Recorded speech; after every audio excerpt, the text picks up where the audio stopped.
logistically from overseas here into this country, because it is a minefield of compliance and record keeping. And thankfully, we have Azmi El Ali, who is the founder of Synergy Freight Management, a business that really is like a brokering business to help you navigate that pathway of importing and customs.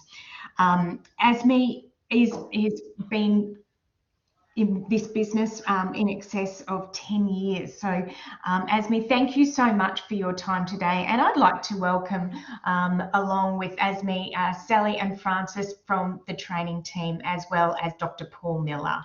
So welcome. Over to you, Azmi and Paul. Thank you, India. It's a pleasure to be here. Good morning, all. I hope I can share as much value and you guys can benefit from what I have to say today. So now, Azmi, one more thing. Yeah. Could you turn your camera on, please? Oh, sorry. There we go. Hi, all. Hopefully your picture pops up in a moment. Or we've got a bit of a... Oh, there you are. Welcome. So, good morning, all. Good morning. Now, you've been doing this for quite a while. So, tell us a bit about your background and how you got involved in this import-export career. So yeah, thank you, Paul. So I've always had an interest for business and international business, and we started. My father and I actually started to import products for ourselves for the family business, and we were importing from places like Turkey and China and other places. We started to import some tuna, and then we got into some razor blades, and then ended up importing all sorts of hair products for the family business.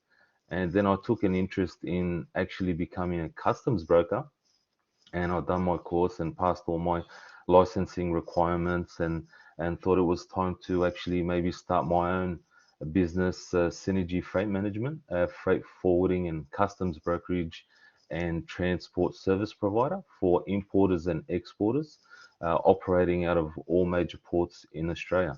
So yeah, that's a bit about the background of how I got into it, and it's been there's never a dull moment in importing and exporting. It's very exciting, and I enjoy it every day. So sometimes it's a headache, but you know, you just get that, I guess, with all sorts of type of work, isn't it? That's right. Now, look, I'm not an expert. I barely know anything about importing and exporting. I bought a guitar off eBay from America once upon a time and was a bit shocked when it hit the shore and all these extra charges were slapped upon it. But I suppose if you're looking at importing, it all starts with identifying a product or products and then finding the right suppliers. So what advice do you have in that respect? So for people that are starting off, I would recommend to obviously probably just go to Alibaba.com in the beginning to get some suppliers and submit what you call an RFQ via the Alibaba.com website. You can do that once you've registered. You go onto Alibaba.com, register, then you go to Buy Essential tab, and you can submit an RFQ. What that means is it's a request for quotation. Now, I would recommend you submit a request for maybe 10 suppliers, and then wait for the response. Once you've got the response back from these suppliers, and you want to determine, you know, obviously you want to be working with factories, not trading companies. And so what you want to do is start asking them questions like, you know, where's your factory located? You know, when's the best time for me to come visit you? Tell them that you'd like to visit, and if they would welcome a visit to their factory. Ask them how many workers do they have and they employ, as well as the we're talking about goods production time and turnaround time, as well as where you could ask them things like, have they had any third-party quality control audits done in the past? If they have, get them to provide you certificates of those audits to see if they actually mean what they say and if they're keen on quality control. And be mindful when they send you those certificates just to check the dates. So you want something that's within the 18-month period, something recent, rather than something that's, 4 or 5 years old that really is not valid anymore. So yeah, I would recommend that you go via Alibaba.com and request for quotation, and that way you would start getting responses back from suppliers in China or whatever country you want. So Alibaba is not just China. Alibaba.com is not just China. That's correct. That's Yeah. interesting. And can they communicate well in English? Yes, a lot of them can. A lot of them can communicate well in English. I've never had any issues dealing with them in English, so it hasn't been any issue there, so it's fine. Righto. So now, one of the points we had here was how to identify the good from the bad and the ugly. Well, yeah, just what I mentioned, right? So when you're speaking with these suppliers and they come back to you on the RFQ, you're asking them, are they a factory or are they a trading company? You want to be dealing with a factory because you can have more control of your goods and they have the final say on your goods rather than a trading company who will be dealing with many factories and wants to put an additional margin on your goods and don't really have the final say as to any changes you want to make in the process. Yeah, fair enough. And look, just by the way, we will have the opportunity to address questions at the end. So we'll just, if anyone's thinking of questions, just keep them, write them down, and we'll get back to them. Now, okay, so is this a good time to talk about trade shows? Yeah, no problem. Trade shows. I guess we can talk about the Canton Fair. I recommend that if you get a chance to make a trip over to China, the Canton Fair is one of the biggest import-export expos in Asia. It holds about 25,000 plus exhibitors, and these are usually manufacturers. So it's a good idea to go over there and see what's new in the market, what these manufacturers are producing uh, in the new range, even just to get to know, like face to face to meet the manufacturers, and it's a good experience as well. And from what I've heard, if you're dealing with, say, a Chinese manufacturer, it's all about building up a relationship. Is that right? They just don't do business as, yes, here you go. It's like you've got to build up that relationship. Is that right? That's definitely true. I mean, it's not going to come from day one, but it's going to come from repetitive business and just keeping close contact with them and just advising them about any improvements that you need for your products and just maybe going to the factory because the Chinese supplier would really appreciate it when you come to their factory because then they know that you take them seriously and then they would look at you in a different way. If you come for a visit to their factory, then they're going to respect you more and they're going to see that this person is serious about doing business and then they will take the time out and give you a better service. Now, at the moment, we're talking about an existing product, let's say. What if I'm wanting to get a product manufactured in China? Is it the same sort of process? So are you talking about like specifications, like getting your specifications Yes. correct? Yeah, and getting samples and yeah. Yes. So look, I think the best thing for you to do is actually do your research before you speak to any supplier. So do your study, research your product, know your specs. How can you do that? So you could find maybe a similar product on eBay or even at your local shopping center, and you can find all the specifications on the back of the packaging or online. It could mention in the description the specifications of the product, and even purchase that product and get it sent over to you. that would really help you understand the product better and get a feel for the actual product yourself. And then I would even go further and ship that product to my supplier and tell them that this is exactly what I want. Additional to the specifications you've sent them on email, you've actually sent them the product and said, I need you to make it like this. It needs to be this color. We need these dimensions. And this is a live example for you to follow. And in addition to that, it's good to follow a 3-step sample process for specification quality control. It would be, the first step would be requesting a development sample. So after you've sent them your sample, you can ask them to give you a development sample. This is to see your supplier's manufacturing qualities. Also, to test the sample rigorously. You want to put this sample through a lot of testing. Examples where, for instance, like it could be, a simple example is like a mug, a coffee mug. You want to make sure you put hot water or hot beverages into that mug several times over 5 or 6, 7, 8, 9, 10 times to test it, to see, does the color change? Does this thing fall apart under extreme heat, for instance? So it's really important to request a development sample and to really test that sample, and then give that feedback on the improvements that you want to make on this sample back to your supplier. Once you've done that and you've gone back and forward with them, and then you've nutted out all the improvements, then you should go to step 2 of the sample process. Go for a request a pre-production sample. This is the final sample. This is what your goods will be produced based on. So once you've agreed for the pre-production sample, your goods will be produced according to that sample. And then you will move on to a third sample, which is the last in the sample process, which is called the pre-shipment sample. So the pre-shipment sample is a sample from the final production of the goods. Once the goods are produced, they will give you a pre-shipment sample from those goods. Now, when you put the pre-production sample and the pre-shipment sample together, they should be exactly the same. And by doing this, you are making sure you are getting the required specifications that you requested from the start.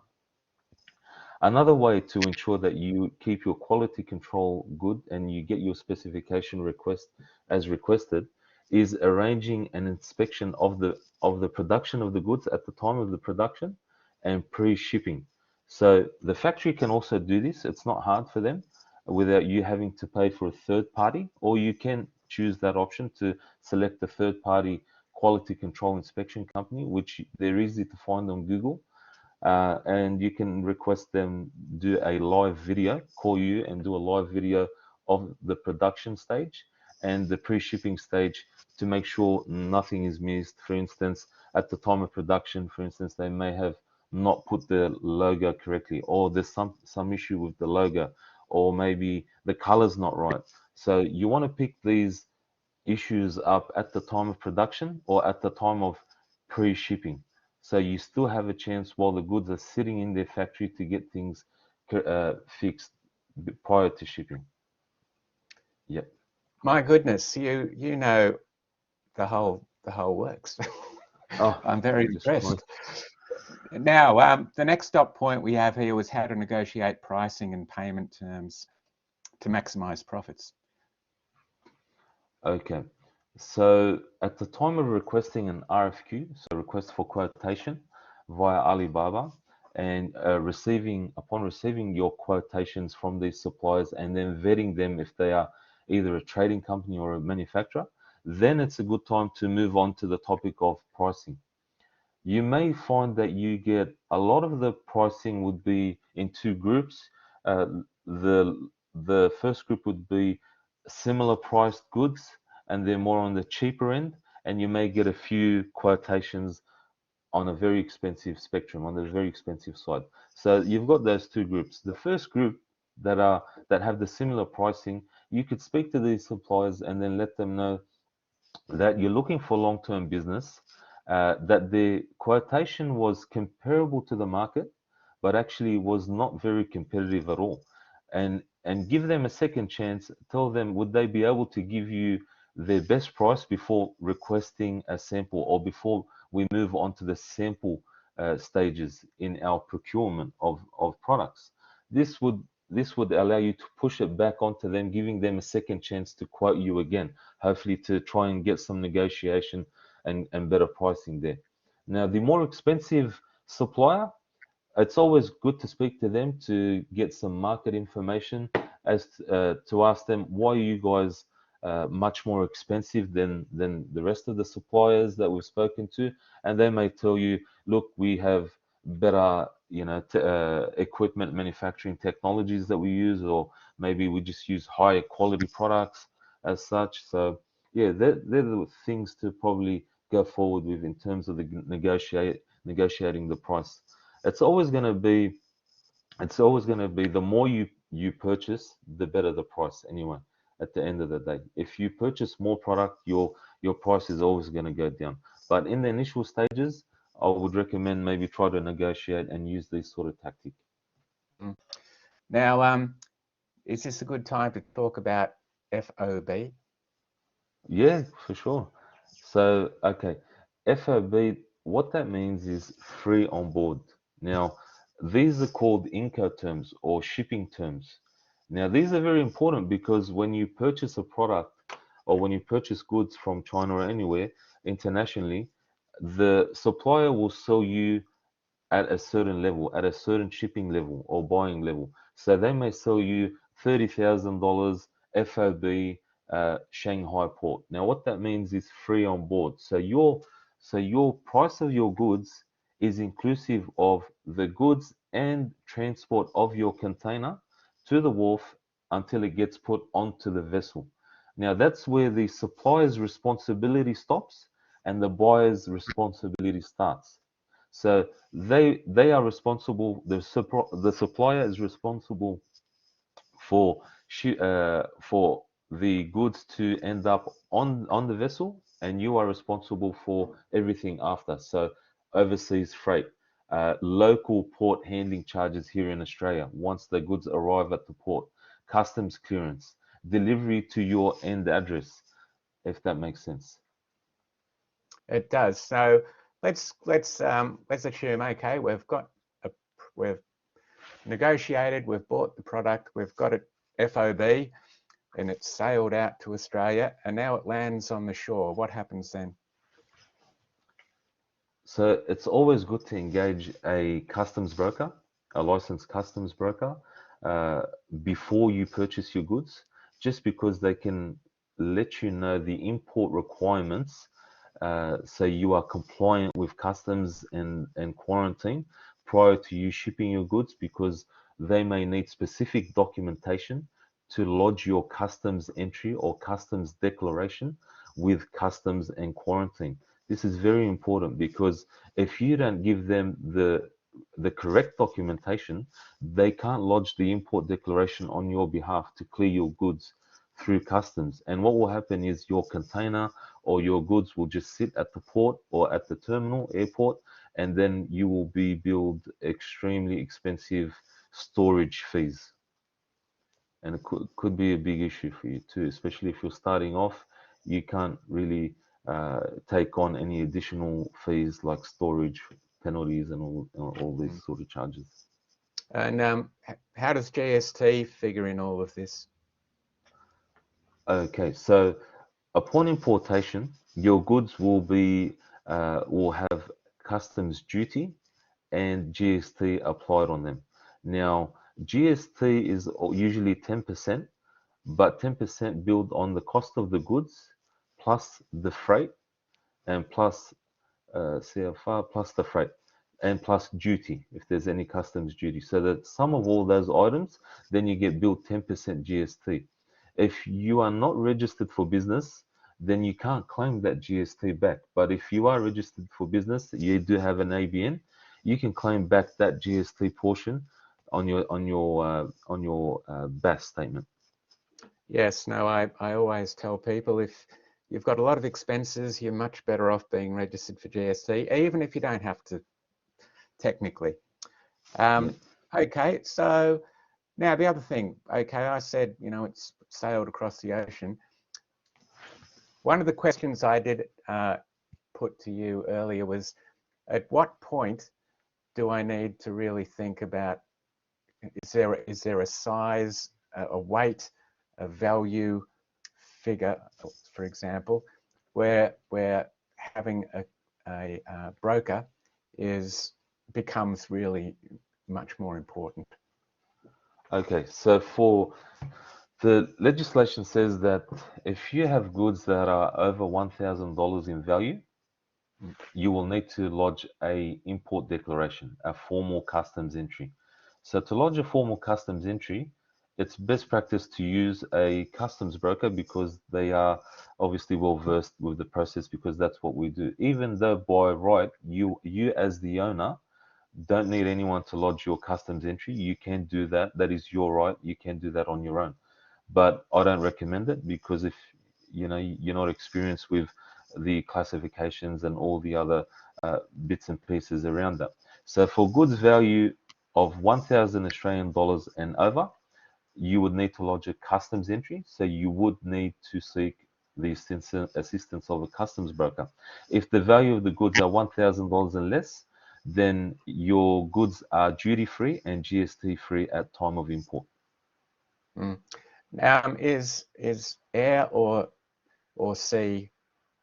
How do you decide which way to go? Okay, so the air freight option is predominantly for high ticket items, because air freight is an expensive option. Or let's just say, for instance, a factory here in Australia has had their production line stopped, and they need a specific part for their production line, and it's got to come from, say, Italy. So they would air freight. It would be well worth them using air freight as a quick option because it's urgent. Other items that should be air freighted, such as perishable items like medicines or food items, vegetables, fruits, and these sort of items, perishables, would be considered to be air freighted. Whereas if it's non-urgent, it's not too expensive, uh, and it's not high ticket, then just send it in a container and you will save on a lot of costs. It may take a bit longer, but you will save on extra freight charges. Now, I worked with a broker a while ago, and he was telling me, if you've only got a small, amount, got a bit of, there you go. If you've only got a small amount of stuff coming in, a broker can basically locate, say, a container that's got a bit of space in it that you can use. Is that how it works? Okay, so yes, pretty much. That's called an LCL, a less than container load. So that's when you don't have a full container load with, you would just opt to go a less than container load option, and that you might just have one pallet of goods, you might have 2 or 3 pallets. Yes, that's called a less than container load. Otherwise, a full container load is when you, the importer, have booked the whole container for yourself and have packed the container full of your own goods without any other importers. Right. So you have access to the whatever database that says what containers have a little bit more space in them, and this is the size of the package and whatnot. Yes, yes. So we handle LCL shipments, handle full container loads. It's no issue, and we can send it export or import, whatever it may be. Now, the other thing is, because it's a very big upfront cost for most people. Yeah. Yeah. So in terms of financing the whole thing, do you have any comments? Financing the whole thing, I guess it's good to save up money. Otherwise, yeah, the only thing is, because if you wanted to go through the finance option, you're going to be paying a lot of interest, and your risk goes up dramatically. That's why I recommend, when you're starting off, keep your costs low. Don't go for a full container option. Do a trial shipment. Make sure you go through, the steps about quality control and your sample process. The more stringent you are with vetting your a supplier? Are they a manufacturer? Are they a trading company? These sort of things will save you money. All this sort of work that you do pre-shipping and pre-purchase will save you money. And then at the time of first purchase, let your supplier know that this is a trial shipment. We want to try you guys out just to see how it all works, and then we will increase our orders with you depending on your pricing and quality.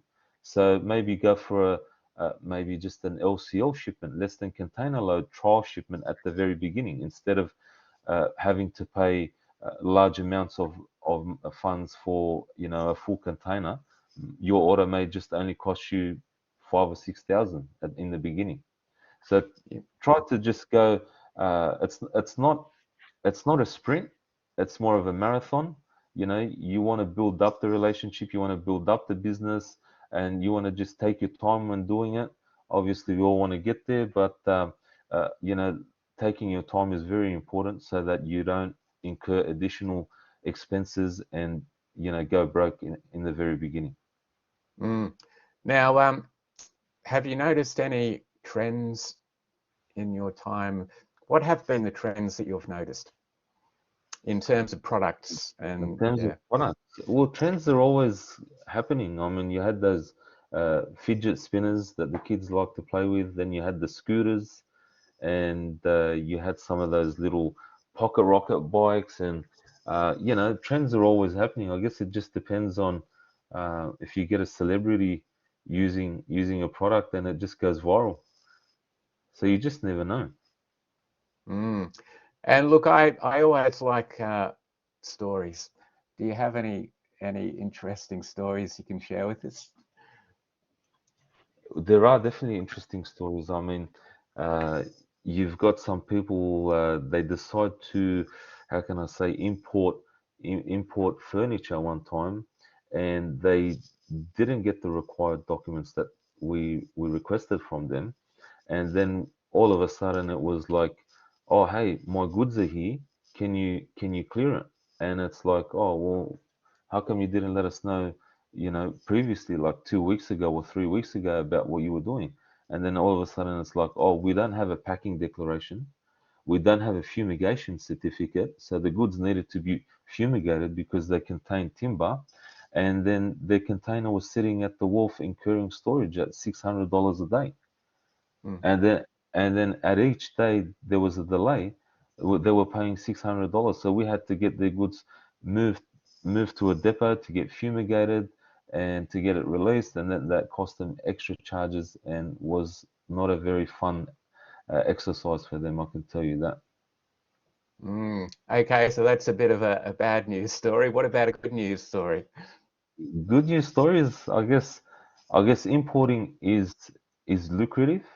I've seen people import, go from being just a regular hair and beauty supplier to becoming, one of the top hair and beauty suppliers in Australia and New Zealand. And a very young friend of mine, he's done very well. And I saw him introduce a hair color, and he was able to sell 1 million tubes of hair color within 6 months, and he just blew up like crazy. And now he's pretty much like multi-millionaire, and he is establishing franchises in England, Germany, New Zealand, and even all over the country here. So yeah. And do you do any importing yourself? Yes, we still do some importing. We import, with the family business. I still help my dad get his hair products. He gets his sometimes, furniture for the hair salons as well from China. And I'm always involved with that and helping him with the sourcing and the customs clearance and the freight and sometimes even the distribution. So yeah. Cool. Now, on the flip side, I think we'll finish off on this. So, exporting from Australia, is there much difference? Is there anything different that we need to be aware of?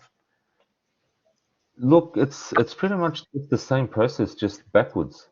I mean, it's better to always obviously speak to a customs broker because they will still assist you, because some items are considered controlled goods and do require export permits. Items like meat products, dairy products, and certain grains. So you would have to find out what the importing requirements are in the importing country at destination as well, so you can meet the export requirements, if that makes sense. So certain items may need an inspection to issue a health certificate, like for instance grains. Uh, Grains require inspection at the time of export for a health certificate to be issued, which is required at the destination port for import clearance. So always check with your customs broker to ensure that you are meeting the requirements on import and export. Great. Look, Asmi, someone just made a comment. You are explaining this very simply. It's great. I So have. I want to, can I hand over to you, India, just to sort of moderate? Absolutely. Yeah. Asmi, thank you so much for demystifying some of the, I'm going to say, common misconceptions out there. It was pleasing to hear you say that if we invest earlier on, you're going to save yourself, time and money down the track. What would your advice be, if I can just throw to one more question, what would your advice be to somebody that has a relationship with a supplier, but the quality of the goods being produced has, the quality is diminishing? What would your advice be to a business that was importing, from China, direct from the manufacturer? Well, definitely let the manufacturer know that the quality is diminishing, and because sometimes these manufacturers want to cut corners and save costs. Right. It's good for them maybe to have you on board, but if they can save a dollar here and there in the big large scheme of things, that's probably $1 million, for instance, or $20 million. So speak to them, let them know about that. Speak to them, let them know about that, and see if they can fix it. Give them a chance to fix it. If they can't fix it, then I would suggest trying to find a new supplier, a new manufacturer to work with, because you don't want your products here to be compromised. And it's always good to let them know that, look, listen, if you change the specifications, then we're not going to be paying for the goods. You need to come to some sort of agreement with them that they will stick to the specifications agreed in the purchase order. Thank you. Thank you very much. I hope you didn't mind me popping that one in. Are there any questions from our group? Let me see. Well, we do have one from Linda Mackay. Does ASME have you noticed any difference in pricing pre-COVID as opposed to where we are today? That's actually a really, really good question. And there is a shipping crisis going on. Actually, it's been very bad. It's been very tough because of COVID. For instance, right now, you've got, I think it's Shanghai that's going through a complete lockdown. And you've got I believe it's also Ningbo going through some issues. And that just has a ripple effect. So what happens is, when you don't have people to operate the terminal, you've got all these vessels just piling up offshore. And so what that does is creates extra congestion and extra delays. So what happens is shipping lines are having to just, raise prices because they're taking advantage of the situation, obviously. And you've got people scrambling for space on vessels because you've got all these delays. So we have seen an increase in pricing, and I hope they can start to sort this out sooner rather than later. But at the moment, freight is a little bit expensive. That's correct. Thank you for that. Great question. Yeah, it is. That's a good one. It is, isn't it? Yeah. Yeah.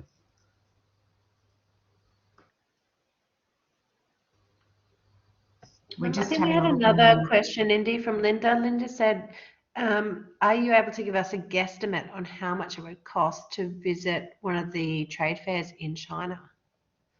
I'm guessing airfares, Well, it's accommodation. your air, yeah. Well, it's your airfare, your accommodation, and it's. I think you'll just need like a visa. I believe once you go through the Canton Fair website, they will send you like an invitation, and then you just and they will assist you with getting your visa as well.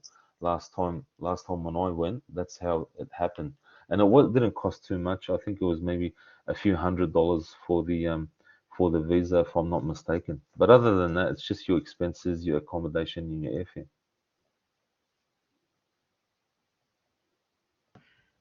Big I'm thank going to, you. Sally, one of the trainers here. I'm just going to throw another question too. What with your business? What sort of services do you offer? What support can you offer a brand new business that's getting into this for the first time? Yeah, so definitely can help them with the freight forwarding aspect. Uh-huh. So we can ship their goods from anywhere in the world, or import or export, either into Brisbane or any of the major ports, Sydney, Melbourne, it doesn't matter which one, even Fremantle, as well as help them with customs clearance. I'm a licensed customs broker myself, and Synergy Freight Management does hold a corporate licensed customs broker license, so we can handle import clearances for quarantine and customs, as well as transport services. So once we clear your goods, we can transport it to your warehouse or to an address that you nominate. And even if you need maybe storage, we can possibly facilitate some storage for you. So we will do our best to help you along the process from A to Z. Okay, that's amazing. And who is your ideal client? As in, is there a number of orders they have to do to be working with you, or is it over that $1,000 mark that you mentioned before?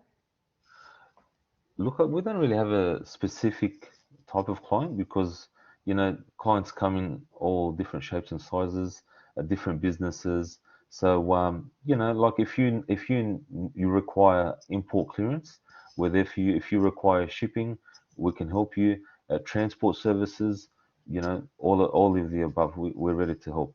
Obviously, if your goods are worth more than the $1,000 threshold, then you will require our services. But if they're below the $1,000, then they would most likely just come straight through, clear through one of those, like express parcel services such as like DHL or Australia Post, and they will just get delivered to your door.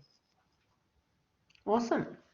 I think Yeah. Francis has his hand up as well. So Francis might have a question. Yes. Yeah. Hi. Thanks, Ali. Yeah, it's about that $1,000 threshold because there Yeah. was news before, as me, this is Francis, one of the trainers. There was news Yeah. before that the government is going to start taxing low value imports as well.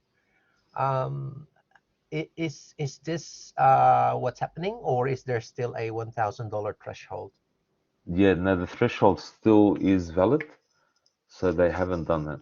So they've spoken about it, but it hasn't come into effect. Thank you. Yeah. No, you're welcome.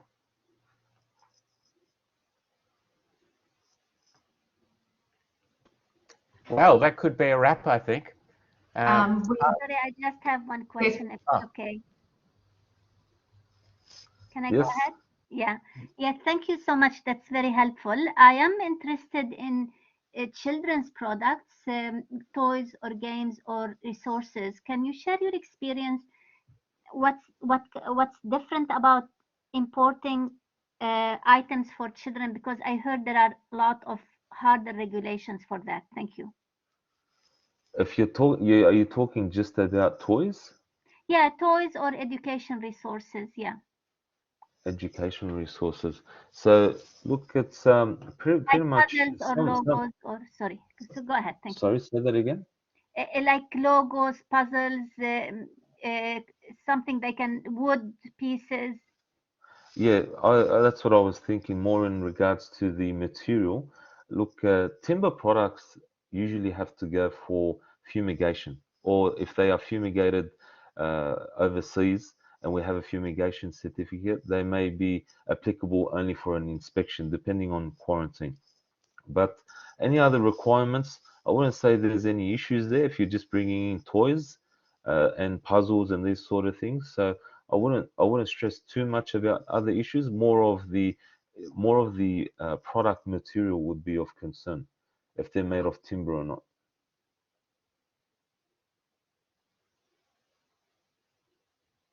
Okay, thank you. No worries. Yes, and as someone said, yeah, little, as long as it hasn't got little things that can be swallowed. And I suppose the other issue with if you're getting something manufactured overseas, you have to, it's your responsibility to make sure it complies with any regulations, whether it's safety or otherwise, That's correct. in Australia. That's correct. I just want to add there, Paul. So, importing requirements are one thing, and then domestic requirements are another. For instance, your food import requirements could be one thing, and then food safety and food standards are another thing. So you got to make sure you comply with the relevant organization for your goods as well, other than just the importing requirements, if that makes sense. Yes, no, I read about a lady who bought in, I think she was in Canada, she imported a whole lot of clothing and was putting it out into the shops. And the labeling was incorrect. It wasn't compliant. So she said what she had to do was cut off all the labels and reattach new ones, which she did all herself, or else they just wouldn't be able to sell them. So yeah, She so didn't make it's all the these, yeah. yep, all these little things you've got to be across and aware of. So it's a bit of a minefield, but that's your job to help us navigate this minefield. Yeah, no worries. We are here to help and do our best to ensure that you guys have a uh, smooth shipping process, really. So especially for first-time importers, as you can see, I've got the tab button up there. If you're a first-time importer, then clearly there's going to be many things that you need to know in terms of port charges when you get your goods here. Many importers don't realize that, you know, once their goods come to Australia, they're gonna be hit with many different charges. You've got your port terminal charges, your shipping line charges, your freight forwarder charges, customs clearance charges, duties and taxes, as well as transport charges. So you really need to factor these things in before you agree on a price with your supplier, because you got to include this in your feasibility study as part of your business plan. Also, that's a very important note. Make sure you do a business plan so that you factor in your landed costing of your goods. What's the landed price of my goods landed here, customs cleared, with all expenses paid, transport and everything landed in my warehouse or at my door.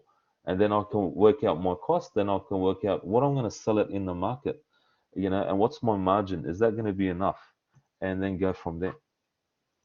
Yes, I was just thinking you could organise, whenever this next Canton trade fair is, you could organise a tour group, right?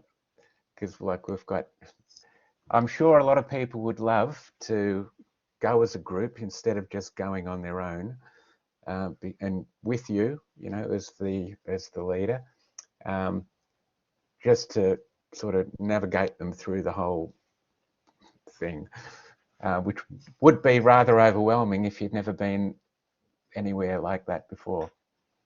Yeah, I'll just add the Canton Fair is staged over three different stages. So it's on twice a year, and each time it's on, it's broken up over three different stages. Each stage incorporates different commodities and different products. So if you got, for instance, electronics, it may be in the first week, in the first stage. If you have furniture, that might be in the later stage, because there's so many exhibitors there. It's really impressive. Well, we may as well wrap it up. on this note, ASME is great. Yeah, Oh, actually, thanks. and Asmi, just to let you know, the feedback from our colleagues in the chat has Oh, been overwhelmingly positive. Thank you Oh, for that's keeping great. it simple. I agree with Try my Linda. best. Thank you for keeping it to the, on topic and in a language that we can relate to. It really makes a difference. And we have your details and we will retain your details. And if we feel that we can recommend your service to help our clients, we certainly will do that. Thank you very much, India. I really appreciate those Oh, nice words, and I hope everyone can take something beneficial out of this webinar. And yeah. it's always good to help. Yeah. Yeah, thank you very much. And thanks to Paul and Sally and Francis as well, and to everybody who attended.